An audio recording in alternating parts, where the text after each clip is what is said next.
Hey everyone, welcome. It is Tina here. And Sarah. And we are very much looking forward to this topic because we decided that we have not been vulnerable enough with you. And so this is going to be touching on a very vulnerable topic, I think, for us. And hopefully through us, you will be able to shed some light on a situation you're experiencing. And hopefully we can share with you by the end ways that we overcame codependency. Yeah. So, what is codependency? I looked it up on the dictionary, the handy dandy dictionary, and the definition is an emotional and behavioral condition that affects an individual's ability to have a healthy, mutually satisfying relationship, also known as relationship addiction. I know I feel that. Absolutely. Felt that. Well, and it's interesting that they use the word addiction because I think most of us in our lives, if we're being honest with ourselves, we've struggled with some form of addiction. It could be alcohol, it could be porn, it could be sex, it could be weed, it could be shopping, it could be food, you name it, it's an addiction. So why on earth would our human minds not have some level of codependency ingrained in us that I think, Sarah, you tell me, I believe it starts from the day we're born. And do we receive love? And how do we receive that love? In what ways are we shown love? And in what ways are we taught to love? Yeah, it's breaking patterns that you didn't know that were so ingrained in you from childhood, like you were saying. Mm-hmm. The verse that we're going to talk about, like that coincides with this entire discussion we're going to have today, is Romans 12:2. Which states, "Do not conform to the pattern of this world, but be transformed by the renewing of your mind. Then you will be able to test and approve what God's will is, his good, pleasing, and perfect will." So I feel like this scripture is saying you won't be able to test and approve what God's will is until you stop living and being of the world. Like, we live in this world, but we are not of this world. And if you put your dependency on people, places, or things, you will continue to live in the world, and that will be where you are going to get your satisfaction from. And the thing about codependency is, if you know any part of it, it will never be enough. You will never have enough drinks. You will never eat enough food. You will never have the right, in quotation marks, person say, "I love you" enough times or send you enough text messages. It will never, ever be enough because you're dependent on that thing to make you happy. And it's an external rather than something that you and I find from within, which Tina and I both believe that God lives within us, his spirit dwells within us, and if we tap into that, we are now solely dependent on him, and he provides everything. He is the creator of the universe, of everything. And that's when you start to really feel love, because he is love, and he teaches us how to love, and he shows us what love really is. And that's a whole nother topic, but I think it's very important to share with you how we have learned, and we're still in the process of learning how to really truly love ourselves through this. And we wanted to share this with you today because I don't think there's enough talk of how to truly love, not of this world, but of a completely different realm, essentially. Yeah, the spiritual realm, the heavenly realm, not the dark parts of the spiritual realm, which we're all being attacked by. That's another subject for a different day, but we won't go in there. I'll start with a little story. Yes. So Sarah came to me today, and she was having a phone date. Is that safe to say? Or I'm just gonna call it a phone plan. Phone. We have a plan. She's getting to know somebody via the phone because they live on opposite ends of the United States. So, and she said to me, she made a comment to me that really stood out, and I wanted to share it with you guys because I can't imagine she's alone, and I know I have been there. She said, "It's so nice not needing anything from this person, not needing them to respond, not needing them to text back." And I thought and I flashed back to the majority of my adult life. As soon as the world came out with text messaging, obsessive. It was so bad the needing the text, needing to respond, needing to send the message. And it didn't matter if it was a person I was dating. It didn't matter if it was a family member or a friend. I was so dependent on this thing right here, my phone, and I was so dependent on needing something. I needed someone to text me. I needed someone to respond to me. Like, I didn't respect their boundaries. They didn't respect my boundaries because I didn't respect my boundaries. Like, it was kind of like a vicious cycle. But back then, Tina, did you even know what a boundary was? No. Because I know that I didn't know what a boundary was until I started to learn to love myself and realize that in order for people to stop treating me in a certain way, I have to stop allowing it to happen. No, I absolutely did not know that, because when I was younger, I was taught in order to receive love, you had to act a certain way or do a certain thing. And if you didn't, then you weren't loved. And so in my mind, I correlated pretty much every codependent thing that I had to that, essentially. And you don't know until you're made aware. And then when you're made aware, that's when the fun starts. And I'm being very sarcastic when I say that, because this was not an easy road.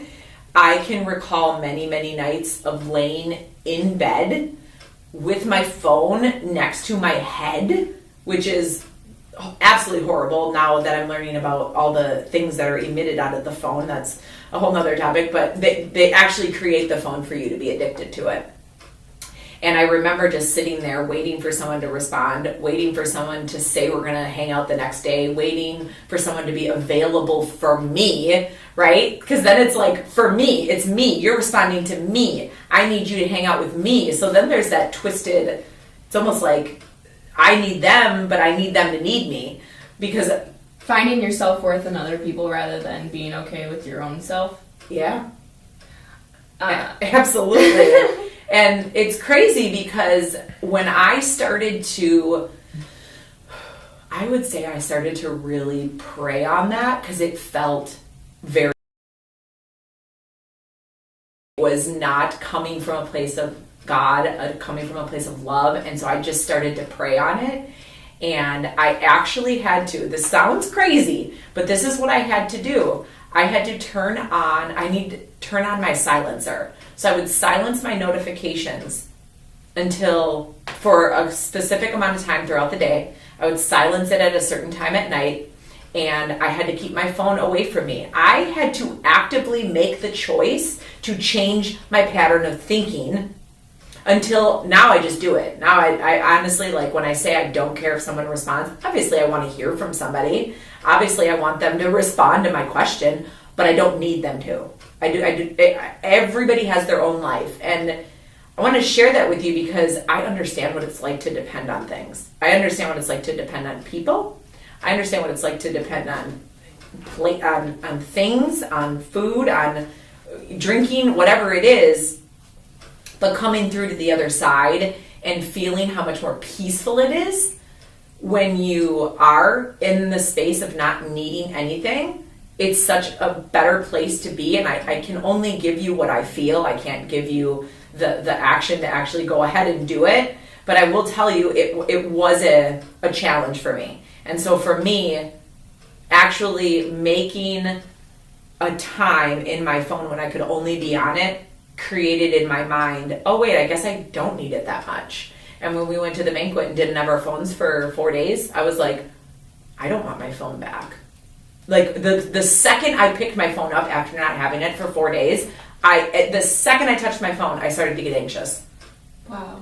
And I was like, I picked, because I left it at home and Gary dropped me off at home. I picked up my phone off of my chair and I literally threw it, because I was like, what is that feeling when you when you're not glued to something hours and hours and hours and hours a day? Facebook, Instagram, TikTok, texting, Messenger, and then you wonder why you have no time. I have no time in a day. Well, of course you don't have time, because you're not being specific about what you do with your time. And I remember throwing the phone back on the chair, and I'm like, I got to figure this out. Wow. I got to figure out how to not be on this thing, because the peace that I felt when I was connecting with human beings and having conversations and not touching my phone is a peace that you cannot have on that phone. Unless you're FaceTiming your mom. If you love your mom like I do. Or your child. Oh my gosh. So is it safe to say that, like, difficulty making relationships, identifying your feelings? So, like, when you were at the great banquet and did not have your phone, you didn't realize how codependent you were on it with the notifications, the gratifications of other people, the texting, the knowing that you had people concerned of what you were doing and needed to respond, that you were able to identify those feelings because you circled back and were like, wait, I haven't felt like this in 4 days. Now why all of a sudden am I feeling that way again? You know what's so interesting when you said that, Sarah, is I also realized that when I was not attached to my phone, I was able to be expressive with myself at the banquet. So I let my emotions and my feelings and my thoughts flow because I'm not like, oh, I wonder what this means. I'm going to go look it up. I wonder who's doing this. I'm going to look it up. It's like you just naturally live. So you were living in the present moment? Wow. Because we weren't caught up in what everybody else's moments looked like on our cellular devices. That was my phone being thrown. But dude, yes. I love it. Yes. Yeah. So, and then you were talking about being aware once I got home. What was the question you asked about being aware of your feelings? That you were identifying how you felt. You said as soon as you picked it up, you felt anxious or like, whoa, like, what is this? What is this feeling? I haven't felt like this in 4 days. And now I'm picking up this phone and all these anxious thoughts and emotions are flooding back in because you picked up the device. Well, and I'll share with you guys, my business is run from my phone. Like, I run my business. I live in a state where now I'm building friendships, but most of my friendships were in other states. And even my son's in another country. So, like, I was dependent on my phone because I told myself I had to be. That was air quotes. Lots of air quotes today. I told myself I had to be dependent on my phone. But then when I stepped away, I'm like, oh, you mean like if I end up in a grave tomorrow, the world is going to go on without me? Absolutely, because we're all not that important. We're not, but we're so important, but we're not important. Yeah, I saw this, it was like a description or a image online once, and it was a person with a spotlight on themselves, but then the other part of the picture was like 7 people all in a row and a spotlight on each and every one of them. And it's like, we think that everybody around us is worried about what we're doing, when in all reality, everybody else is worried about what they are doing. And thinking that everybody is looking at them, talking about them, being about them, when everybody really is very self-absorbed, that they're only focused on what they are doing. And that's like comparing in a sense, or realizing that like, hey, we are not as important as we think we are. Like, not everybody is looking at us. But it's about being dependent on other people and what they think of us too. So that's a level of codependency. And I'm glad you brought that up too, because I have been talking to people about, hey, I'm going to be very specific about my time. Like, if there's people that are doing not my 40-day challenge, but the 40-day challenge that was given to me that I'm going to be doing with a group of people. If you're in my group, then I'm going to give you time because you're like, I'm honoring your time and your money, what you're committing to.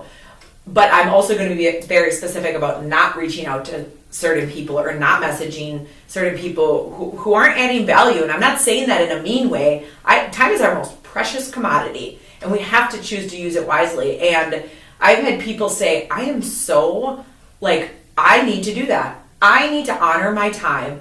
I need to not respond to every single message when someone messages me. We get so addicted to, like, not just needing someone to message us, but also needing to respond back to people.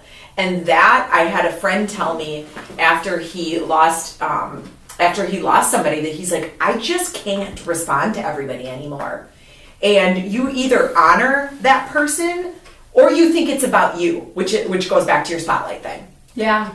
You either respect that, hey, you know what, not everyone, you're not the first on everyone's list to respond back to them. I mean, there's times I look through and I'm like, oh my gosh, I can't believe I didn't respond to that person. But I'm like, well, they're a friend, they understand. If they don't understand, then they're not my friend. No, I'm just kidding. Codependency, like, it's lacking boundaries. I did not know what a boundary was at all. Didn't know what a boundary was. I was constantly taking care of other people, which is a codependency related. So what is a boundary? What do you feel? Boundary. So like using it hopefully in an example of your life where you didn't realize and then you realized and then you were able to start to shift it. So it's not a small boundary, but a boundary that comes to my mind is one I had to put with my dad, because about a year ago I had my 9-to-5 still and I was working from home, and I love him to death, but he would just pop on over whenever he felt like it. And not that I didn't want to see him all the time, but he would stop by when I was working my 9-to-5 on top of like running my business, which is also online. So I'm like, hey bro, I have things to do between 9 to 5, and it was essentially 7 to 4. Anytime after that you want to come to my house, you come on over. You know, the door is open, but between these hours, I am not available. And I didn't realize that it was me allowing that all to happen until I confronted the issue and put myself in charge of, like, what am I doing with my time? Who am I allowing to be in and out of my life? And when I was like, hey dad, I love you, but you know, I'm busy around this time, just come after. And let me tell you, like, full transparency, he did not take that lightly at first. He shut the door and he left and he didn't say anything.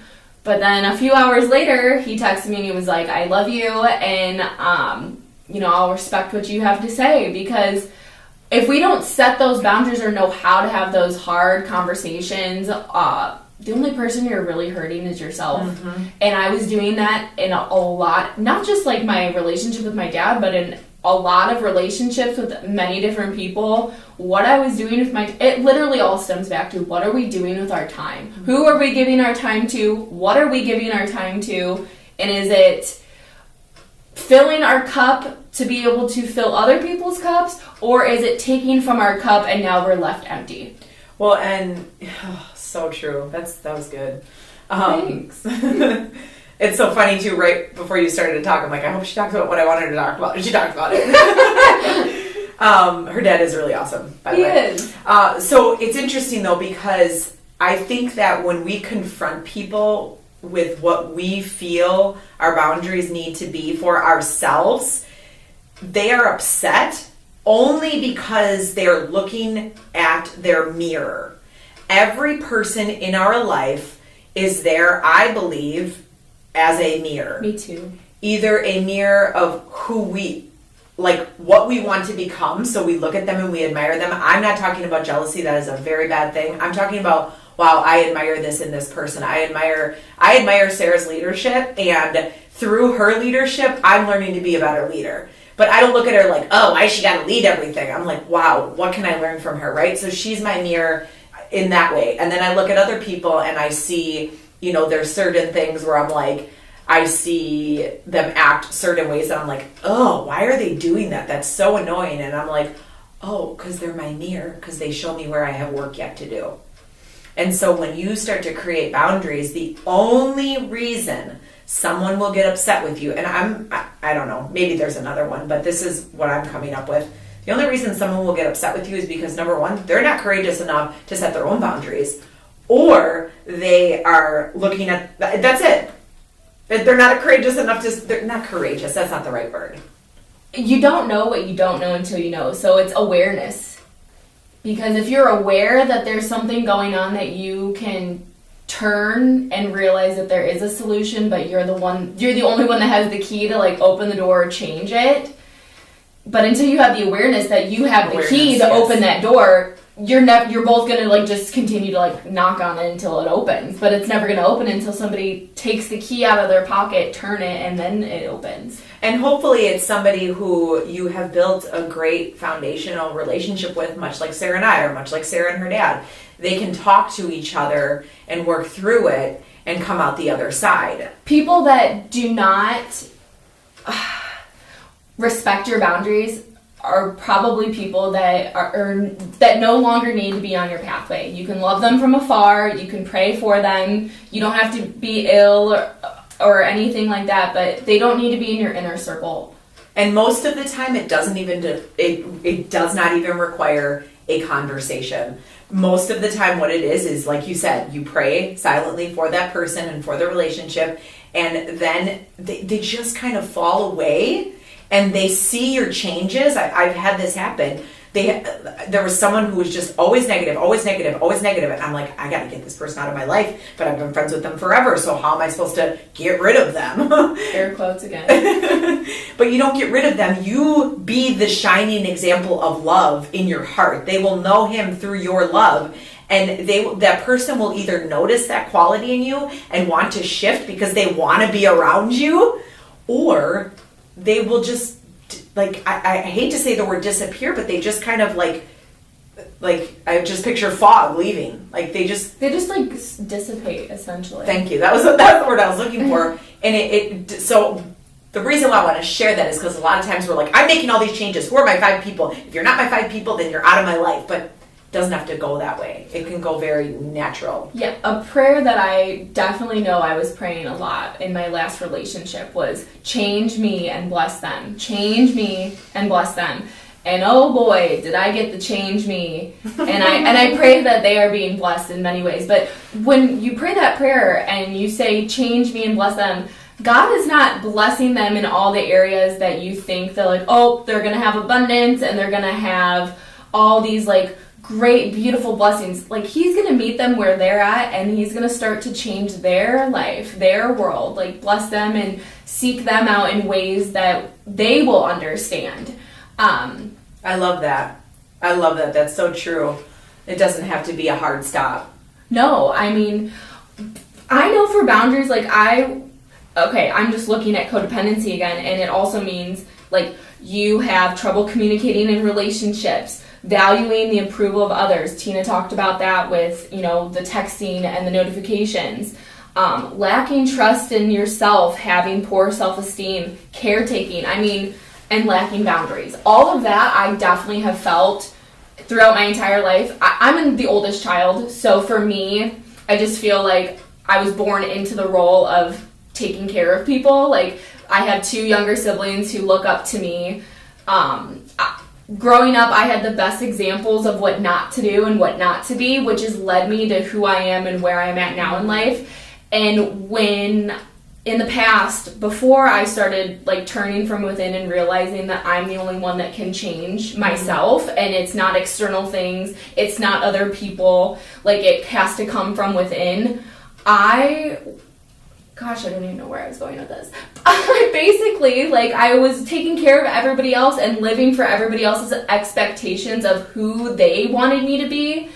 And when God stripped me away from everyone and everything that I thought I wanted and what I was going to be back at the beginning of 2022, I realized that I had no idea who Sarah was, who was looking back at me in the mirror, until I turned to God, Jesus Christ, the only person that will ever fulfill that deep hole in your life that you try to get it from all the things that we discussed. Addictive behaviors, external people, drugs, alcohol, all the things that this world tells us to do when we're feeling sad or we're feeling happy or whatever. Mm-hmm. You name it, there's a time and place for wherever 5 p.m. is.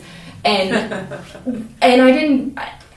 when I realized, the cold hard truth of I'm the only person that can make Sarah be what she wants to be, and it has to do with nobody else but yourself. Well, and it's interesting you brought that up. That reminds me of a situation I went through and I've really, really been asking to be stripped of any running to anything that is not serving the greater good.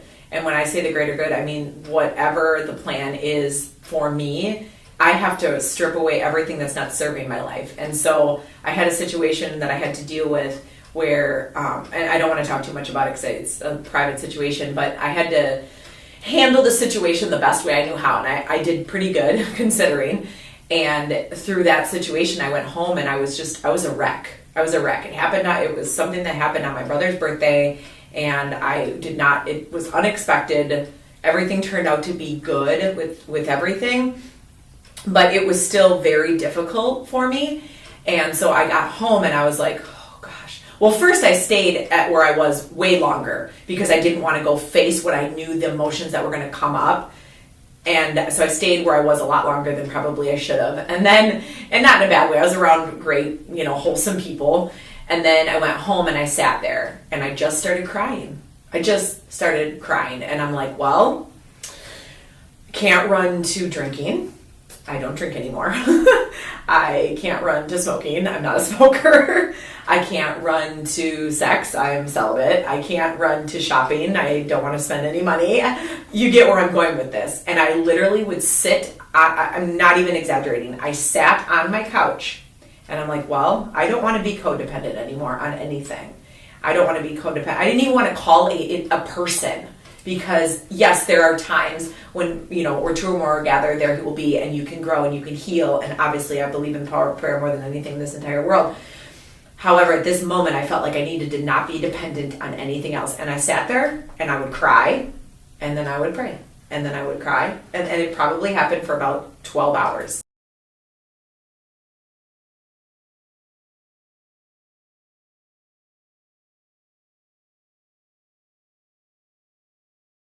It's like everything's great. No. It's not always great all the time. And so I'm sharing this little bit of a vulnerable situation because I want you to know, number one, it's okay to cry. It's actually very therapeutically healthy and healing. Anger is the most surface emotion you can have. So you want to dip down below that surface a little bit and feel the pain. And so I would sit on my couch and then I felt myself. But we're not going to live in the pain. Exactly. We're going to get out of that pit. Yes. You can have a pity party, but it's going to last 5 minutes.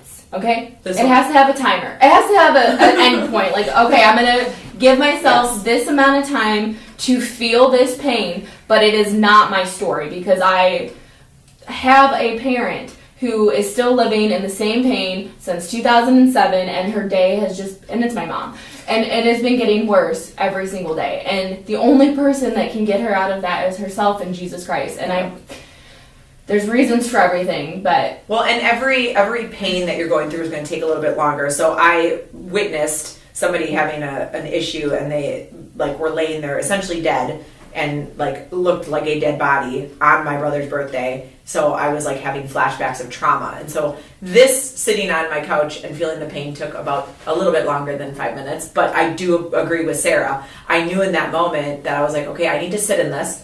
And when I'm done, and I'm not going to come back to it. And I would have heart palpitations, and then I would start crying. And I did call on a couple of people to pray for me. But the point of it is, we understand what it's like to want to run to the things. Yeah, because in that moment, you didn't run to anybody else.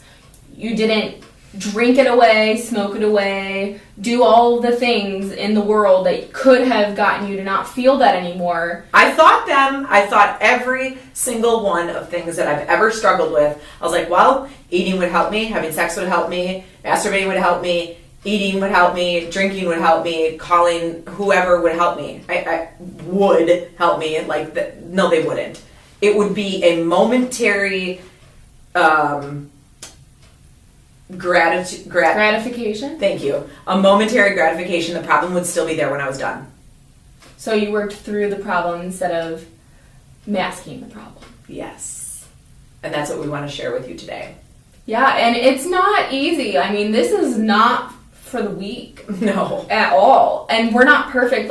I just want to get this out there. The reason why Tina and I have a podcast and share our stories is because we pray to God that somebody else hearing this may not have to put their, like you said before, put their hand on the hot stove and be like, ow, ow, ow. And now, oh my gosh, I've had it there so dang long that now I'm literally losing my hand and my skin is falling off. Because I've been there, done that with relationships, with addictions, with self-sabotaging. I was a hateful bitch for the longest dang time until I realized that I'm the common denominator in everything that I do in my life, good, bad, and ugly. And what am I going to do about it? Because my relationships and my situations And the way I carry myself are never going to change unless I look in the mirror and realize that I'm the only one that can do something about it. You're the only one that can get yourself out of the pit with Jesus.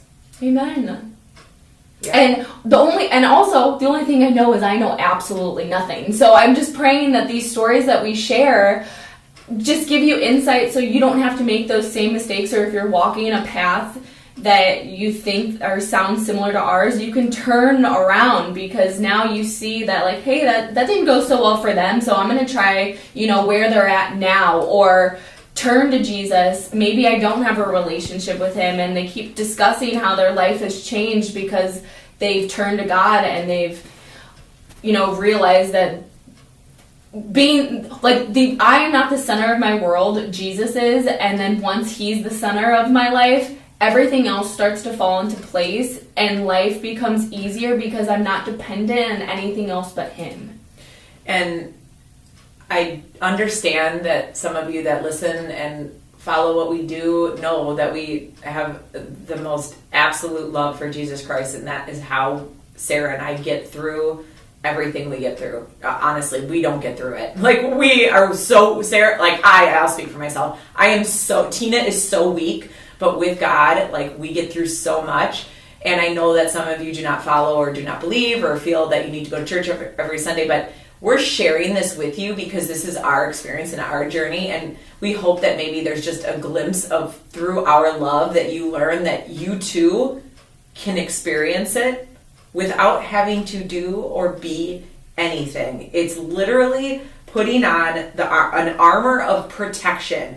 And if you have the choice between suffering and sitting in your pain and trying to, I got this, your entire life, you're going to you just won't have as much strength. And so I want to share with you what the armor they speak of, the armor of protection is. It's the full armor of God, and it's the feet of, do you know what it is? I don't know it verbatim. I don't, but essentially, like, while you're looking that up, having the armor of God is so much better than just having the armor of yourself on, because yourself can only take you so far, because your past patterns, your past relationships, your past mistakes are still a part of you. And if you're just, I know that I've been convicted of this the past week, or the past few months, where I know that I'm making a turn for the better in my life, but then I will hit a feeling that I don't want to feel anymore, and I will look in my rearview mirror and be like, well, I can turn to that person, and I can turn to that addictive behavior, and I can redo that thing, but that's not going to keep me moving forward. That's just a huge roadblock for myself, that now I'm like, why am I turning around and looking back so much when I'm trying to move forward in my life? And so putting on the armor of God, protecting yourself, rather than saying, like, oh, my motivation is going to get me there, my determination, my self-love and self-worth, because none of it comes without God. Like, I am beautifully and wonderfully created in God. And I know who I am because I know whose I am. So the armor of God is the belt of truth. You probably want everyone that you meet to be truthful with you, and you in turn honor that truth. And God is the only one who can be fully truthful. So the belt of truth, the breastplate of righteousness. And it's not like, when we say righteousness, it's not like self-righteous. It's just doing our best by God every day to do the right thing every day. The gospel of peace, meaning peace. Don't you want to feel peace in your heart, and you want to feel peace with those around you? And that doesn't mean like everything is hunky-dory, that like your circumstances are great. It means being content in every circumstance, in any situation, in every situation, because no matter what, the blanket of protection is on you because God has you in the palm of his hand. Yes, that's beautiful. I highly recommend, if you are feeling that you are in a weak moment, is to look up what the armor of God is and just say it. Just say it out loud to yourself, because what do you have to lose? Apparently, like, what I had been doing for 39 years was not working in my life. I made so many unhealthy choices in my life, and I know that everything got me to this moment I'm in today, but had I known sooner that this was all I had to do, was accept him into my heart and do my best every day to love him and love my neighbor. It's easy to love someone who loves you back. That's like a cakewalk. But it's like learning to love him and learning to love everyone else is such a beautiful experience. And if I could have done that just a little bit sooner, woo! Yeah. So I want to share that with you because I want you to hear this and say, like, and realize you do have an option, and it will, your life will improve. It's not going to come without heartache, but your life probably already has heartache anyway. You probably go through pain anyway. But having him by your side to strengthen you makes it not quite so bad. Yeah. If you're going to be codependent, you got to be codependent on Jesus Christ. That's bottom line. What it's about. You get rid of everything else, friends, and you just give it to God because he's the only one that can fulfill you. And we are just nobodies trying to tell y'all about somebody who can save everybody.